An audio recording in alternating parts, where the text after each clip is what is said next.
Hey, I'm Marc Graves with Courtyard Realty, where my job is to be your guide. And this is a Marc Graves perspective on earnest money, down payment, and closing costs. Really all great stuff to talk about because we have so many new programs. Lending is just really blossoming these days. So normally you have earnest money. That's good faith money. They're synonymous with each other. It means the same thing.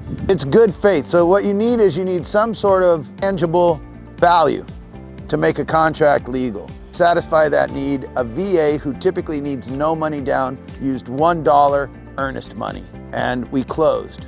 It was a fabulous situation. 3%, 3.5% have been primarily government assisted loans.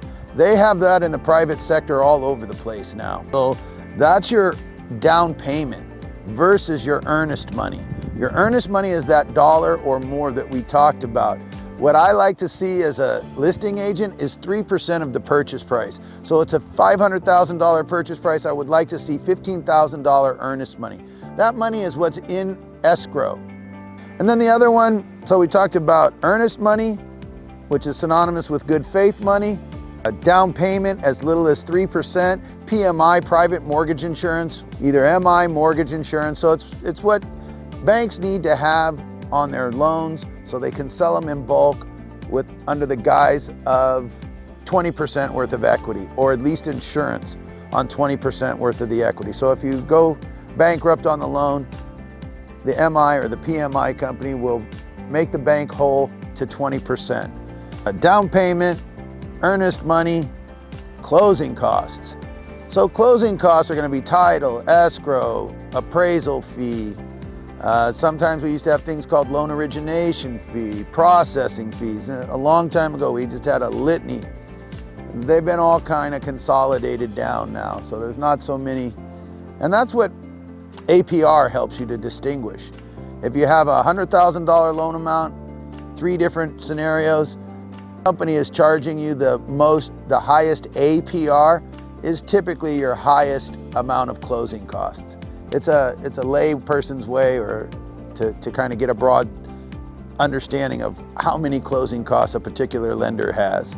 Normally now, in the old days, split a lot of different ways. Primarily my strong offers that come as a selling agent, when I'm representing a seller, they come in, the buyer is taking care of all of the title and escrow themselves. I rarely see anymore those be divided any particular way. You know, there are county transfer tax, some cities have city transfer taxes. There are a multitude of different things. Those are all disclosed typically early on before you start your house hunting. That's why it's always good to get with a lender first. This way you don't get your heart all set on something that you can't have or you don't feel comfortable paying for. Or vice versa, you think, oh, I'm not really getting as much house as I would really have hoped for. And then when you find out what the payment is, you're like, I could have been looking for something a lot nicer, a lot bigger, a lot more my spot, my sweet spot. I think even on one of my testimonials, a couple of the people mentioned that you get my team when you get with me. And it doesn't mean you have to use any of the people I use, but you get to, and you get their perspective, and that's valuable.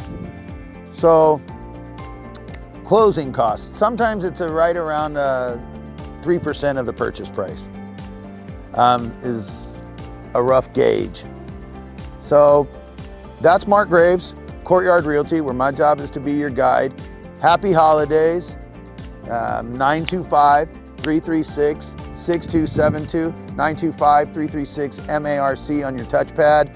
Please like the page, subscribe to my YouTube. And thank you so much again. This has been a great afternoon. Bye for now.